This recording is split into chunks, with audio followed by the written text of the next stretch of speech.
One of the challenges that advocates of a professional training for ministers faced among Universalists back in the olden days is that many Universalists were exposed only to untrained lay preachers, and they were afraid that formal education would turn their ministers into authority figures like those who ministered in mainline Christian churches.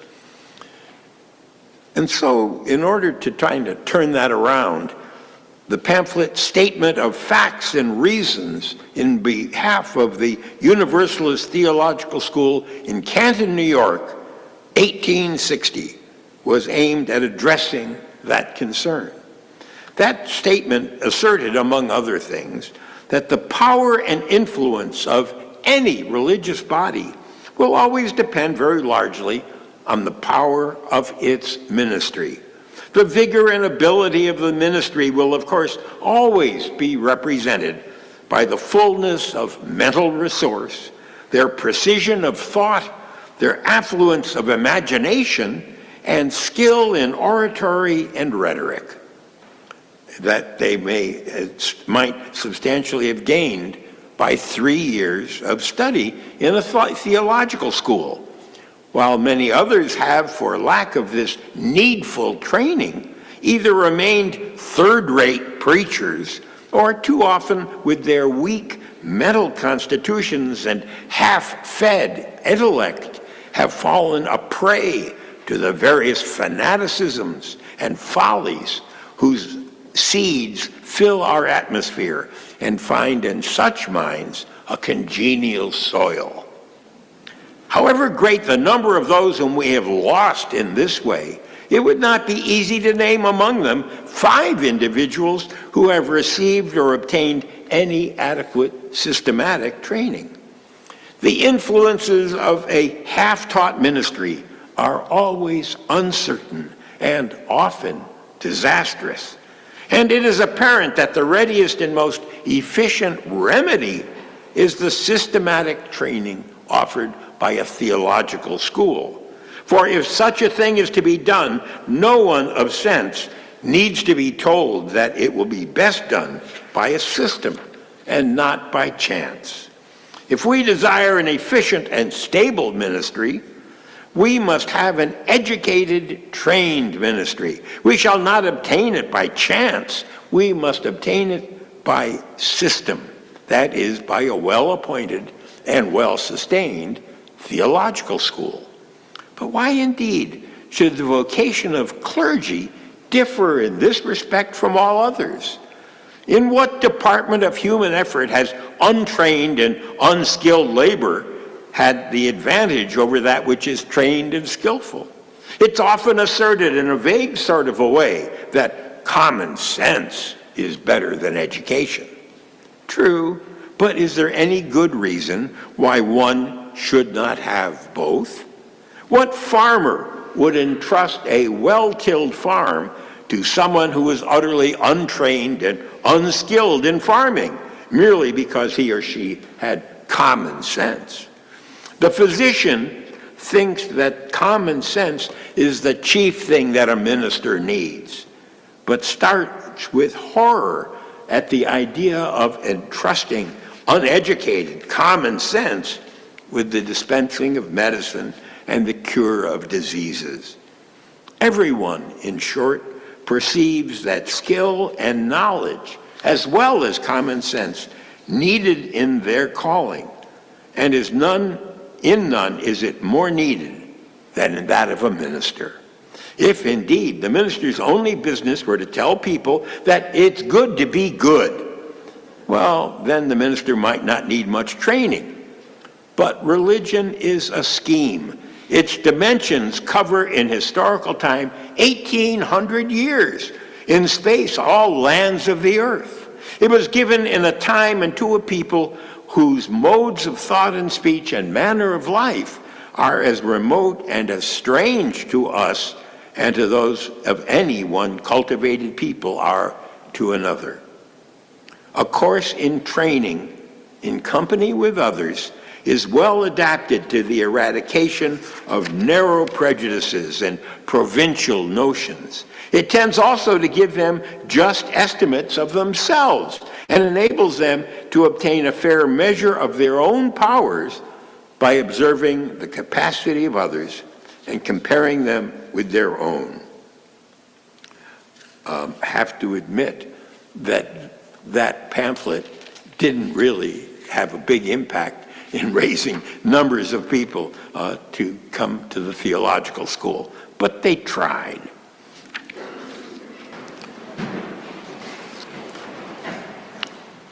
"169 years ago, the New York State Legislature granted a charter to establish and maintain a Universalist theological seminary and a college of letters and science in the town of Canton, both of which were to be known as the St. Lawrence University. That event, as you will hear, was an important part of actually this church's history. I was asked, as the theological school's final graduate, people, Weissbard was the last name, and people say, well, that's because it's a W. And actually, there was another W, but he was W-E-I-D, and I got to be the last because of the W-E-I-S. In addition to reviewing the resources in my own library, I spent 8 hours in the St. Lawrence archives, accessing, with the help of archivist Paul Doty, the records of that founding. I was overwhelmed. I could easily devote several sermons to the topic, but I don't have that kind of access to this pulpit. So this morning I'm going to share with you some of the highlights of that founding and of the life of the theological school. Now, this is relevant to our church's history because members of this church played the dominant role in the creation of the theological school, and the congregation has supported the school throughout the years. As I noted in introducing our reading, not all Universalists were really very pleased about the idea of having an educated ministry. Many felt that their personal religious freedom was enhanced by the lay leadership so many of them enjoyed. But there were some Universalists who did have a different vision. In 1848, Martin Thatcher, who was a member of this congregation and was also the town clerk, was elected to be a lay delegate to the Universalist State Convention in Watertown.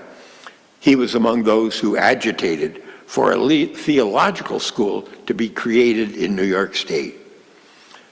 At the 1849 convention, the Reverend Mr. Balch of New York City and the Reverend John Temple Goodrich of Oxford, New York, both lobbied for a theological school. Interestingly, the 1851 convention was held in Canton. Now, it is not clear why Canton was chosen. It was actually a pretty unlikely place, given the challenge of transportation in those days. There was not as yet any railroad service here. People from around the state had to take a combination of stagecoach, possibly a steamer to Ogdensburg, and then get on horseback to get here. But the hospitality of this congregation made a good impression, and that may have been helpful in the long run to getting the school located here. The 1852 convention was held in Hudson Falls. The New York Universalist Education Society was created then to aid in the education of young men of good reputation and promise, and who are desirous of entering the ministry. The Reverend T.J. Sawyer was named president of the society, and he was charged to raise money for a theological school which could be built in the Hudson or Mohawk valleys. There was no thought given to Canton being a reasonable place. Martin Thatcher and the Reverend Mr. Balch were among 16 trustees. Mr. Balch was named the chair of the location committee. The Reverend Mr. Remington, minister of the Canton Church, and Reverend Mr. Goodrich, a former minister of this church, Martin Thatcher, Theodore Caldwell, an industrialist named Storr, and Barzillai Hodgkin formed a committee that was devoted to trying to get the proposed school built in Canton. Canton presented the challenge of being small, being hard to get at, and having little entrenched wealth. But they did have hope. In 1854, New England Universalists, with money, aided by friends in New York City, created Tufts College in Massachusetts. But then the Universalists were disappointed because there was no theological component. The Reverend Seth Remington of Binghamton, who was the grandfather of Frederick Remington, was called to be minister in this church. In November, the New York Universalist Education Committee raised $26,000 for a seminary, and so they appointed a committee to choose the location. In March of 1855, they solicited bids from communities that were interested in hosting the proposed school. 14 communities in New York State were interested, including Cazenovia, Perry, Newark, Elmira, Buffalo, Hudson, Poughkeepsie, Canton, and others. Canton originally put in a bid of, we'll give you $15,000 if you come to Canton. But then they raised it to 18 when they learned by the grapevine that there were some others who were pledging more than they were. Actually, Canton did not have all the money to cover that increased pledge, but again, they were optimistic. There's no clear indication in the records about where the College of Arts, of Letters and Science came from. They were after a theological school, and suddenly, when the charter was voted on by the legislature, they decided that there would be a university. Huh? Well, one theory is that Mr. Storrs realized that the Canton Universalists were never going to be able to raise more money from their midst, so he decided that adding a college would increase the community interest and support. It did. On June 1st of 1855, the Canton Committee optimistically purchased 26 acres of land for a campus. In November, it was announced that Canton was going to be the site of the new school. In December, the committee contracted for the construction of a college building, which would cost $14,856. Even in those days, estimates were always way low. Canton's Presbyterian minister was really unhappy with the idea of a bunch of young male Universalists invading their community, and he preached against it. He wanted to protect Canton's vulnerable young ladies from all these free thinkers. On April 3rd, 1856, the New York State Legislature issued a charter for St. Lawrence University, composed of a Universalist theological school and a College of Letters and Science. The funds for both departments, however, were to be kept separate. In 1857, University Hall, which later became known as Richardson Hall, was completed. The one building was designed to house classrooms for both the theological school and the College of Letters and Science, and also to provide housing for all the students. In 1858, the theological school opened. The college was to come a couple of years later. The Reverend Ebenezer Fisher, who was a self-taught scholar from South Dedham, Massachusetts, was named to be the president of the school and actually its sole staff member. 2 years later, he was joined by Massena Goodrich, who taught biblical literature and language. Goodrich only stayed for 2 years. In 1865, Aurelio Cohn, who actually was a distinguished Bible scholar, joined Fisher. And so the faculty was now 2. The first class included 5 students who graduated in 1861. In 1860, that statement of facts from which I read a portion earlier in the service was intended to attract additional students. In 1861, there were 14 students enrolled. 5 of them graduated. 7 of them graduated in 1862, and there were an astronomical 10 graduates in 1863, including who? Now, were you listening before? Olympia Brown was in that 3rd class. The school focused on logical clearness of thought, simplicity of character, unswervable duty to truth, and distaste for all forms of shams and pretensions. Don't worry, I'm not going to continue to go year by year telling you how many graduated. On February 21st, 1879, Dr. Fisher, who was still the president of the school, tragically died on the steps of Richardson Hall. 4 years later, after crowding both student bodies, college and theological, for 24 years, a new building, which was named Fisher Hall after Dr. Fisher's memory, was built to house the theological school. The Reverend Isaac Murray Atwood, the minister of the Third Universalist Church of Cambridge, Massachusetts, became the new president of the school.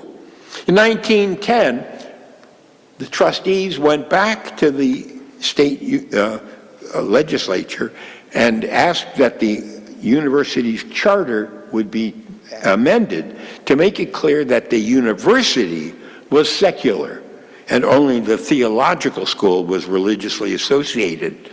From then on, the college and the theological school had separate boards of trustees. The theological school trustees were appointed by the Universalist State Convention.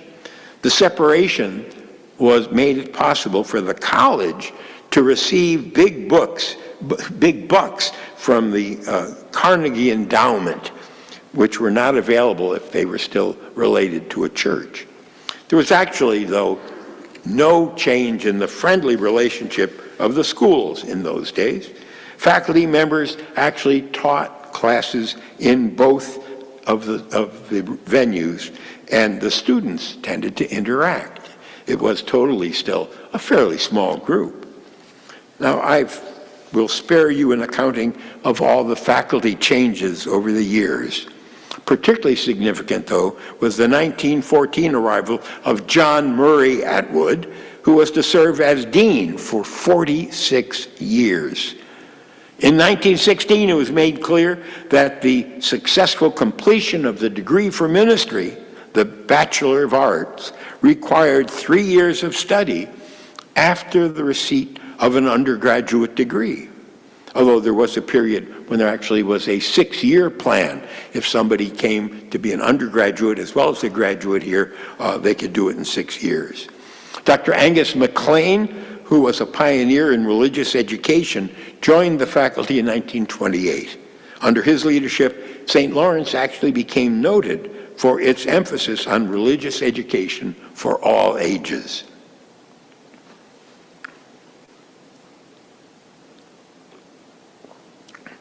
In 1942, the theological school applied for accreditation from the American Association of Theological Schools, but they got turned down because of the size of the faculty, the student body, and the library. They just didn't measure up. In 1944, Stevie Michelson's father, John McPhee, graduated. In 1951, there were 9 graduates in the largest class since 1894. In 1951, Angus MacLean, the religious educator, became the dean upon the death of Dean Atwood. 1 month later, Fisher Hall, the theological school building, was destroyed by fire. The students only lost 1 day of class, however, because the college provided some use of its classrooms. Some classes were held here in the church, and some in the homes of faculty. The president of the university, Eugene Garrett Bucas, questioned whether there really was any point in rebuilding. He urged them to give up and to merge with the Crane School at Tufts University.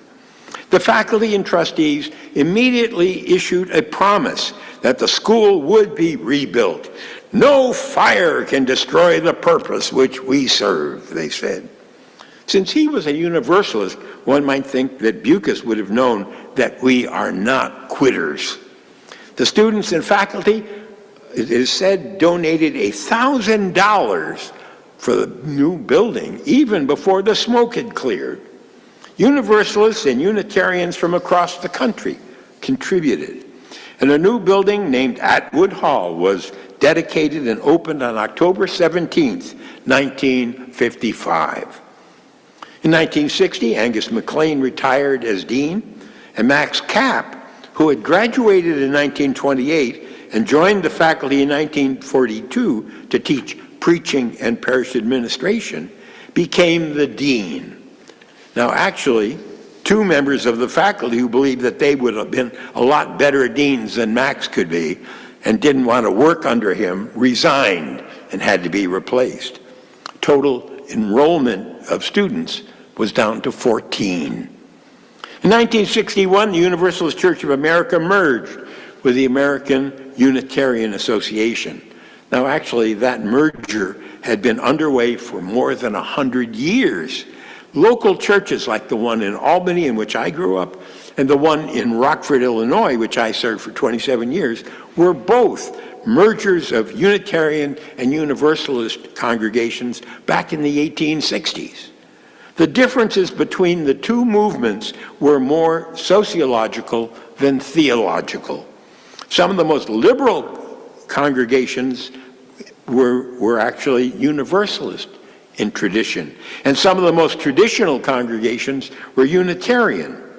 But overall, there was more similarity than difference between them. Now, one of the things that happened after the merger was the appointment of a consultant to look at the process of theological education in the now merged denomination. He looked at the cost of having 5 theological schools for such a small denomination, and the small sizes of the 2 Universalist schools, St. Lawrence and Crane, to have them continue seemed to make little financial sense. In 1964 to 65, which was my final year, there was a total of 9 students across the 3 years and 5 full-time faculty members. Now, that's a pretty good ratio. The consultant also criticized the conservative pedagogy at St. Lawrence, which infuriated Dean Kapp, although there was a lot of truth to the criticism. One of our best scholars was Dr. Morton Enslin, who taught Bible. Morton was actually the editor of the Journal of Biblical Literature, so he was really pretty well known. The thing about Morton, well, I'll illustrate it. On Thursday afternoons at 2 o'clock, I would go to the theological school library, sit down at the table. Dr. Enslin would arrive precisely at 2, open his notes, and read to me for 2 hours. At the end of the 2 hours, he would then say, "Any questions, Mr. Weissbard?" And I would say, "No, Dr. Enslin." That isn't exactly pace-setting pedagogy.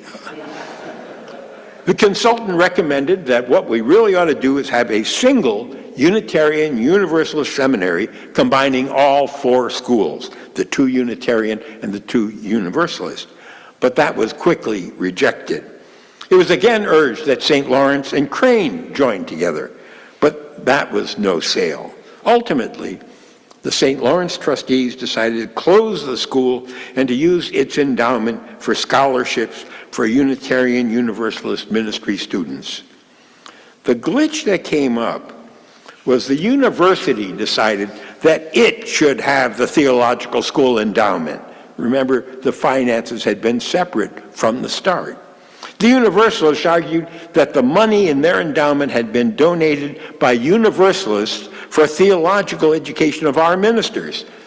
And so the theological school, the theological school took the university trustees to court. Well, the first judge ruled actually in favor of the university. Well, the Universalists appealed that and won. Then the university appealed that decision and lost. Several years ago, I got to serve as vice president of the foundation board, and James has served as its president. We are still making a difference by having those funds available.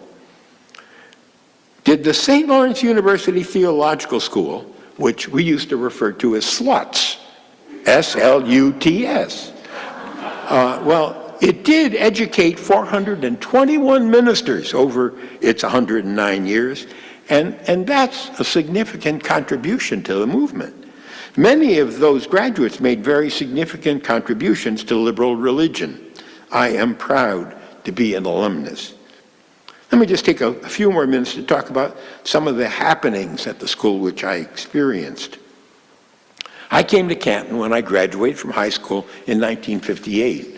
And as David mentioned, I arrived essentially at the same time as Max Coots. I was here for the Olympia Brown celebration, and I got a chance to meet her daughter. I clearly remember when Martin Luther King called upon ministers from around the nation to join him in Selma.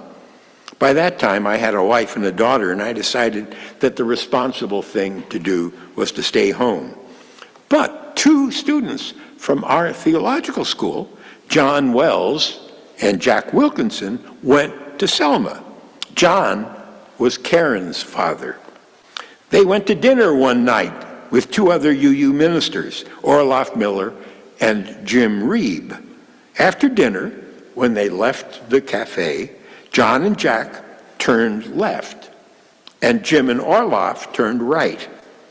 Jim and Orloff encountered a group of angry good old boys who had clubs. Jim Reeb was killed. One of the opportunities that some students had was to serve as student ministers at little Universalist churches, of which there were many in the North Country in the olden days. John and Jack shared the ministry at Dexter and Henderson, alternating weeks. John Wells left St. Lawrence before his final year to transfer to the predominantly black Howard University's theological school. John used to say that he felt like a snowball in a coal patch. He passed his position on the ministerial team to me. When Jack Wilkinson graduated, Adolph Weidentz, who was the WEID I mentioned, joined me. And so we would preach in Dexter at 9:30 and get to Henderson for the 11 o'clock service.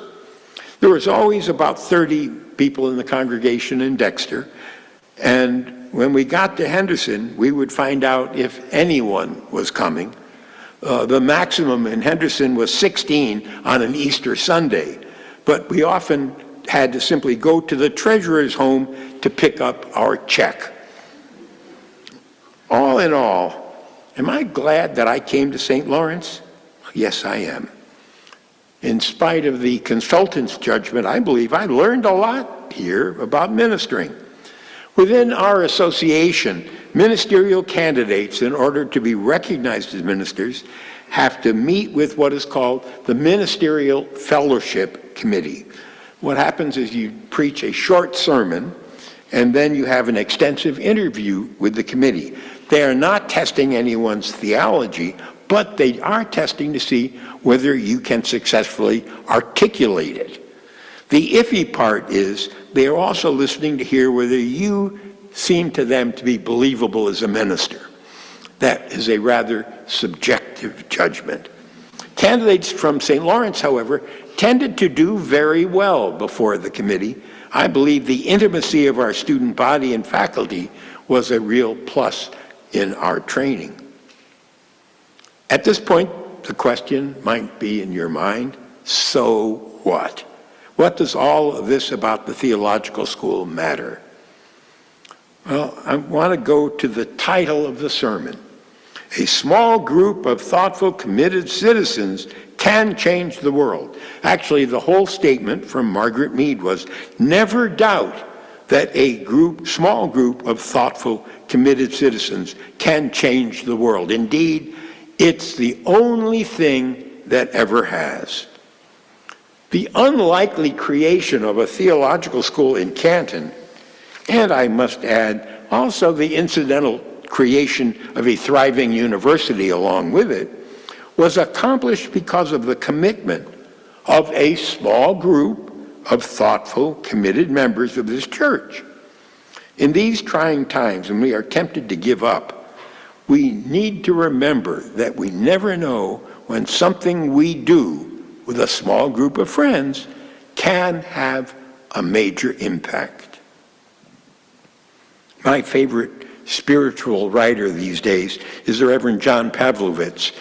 John actually grew up in Syracuse and became a minister in a couple of mega churches, but then he continued to think, and in mega churches that can be a problem. He ended up leaving ministry in those churches. One of the things was that his brother came out as gay, and John supported gay rights, and that didn't fly well. Anyhow, John, who is effectively a UU Christian, publishes a blog, which I invariably love.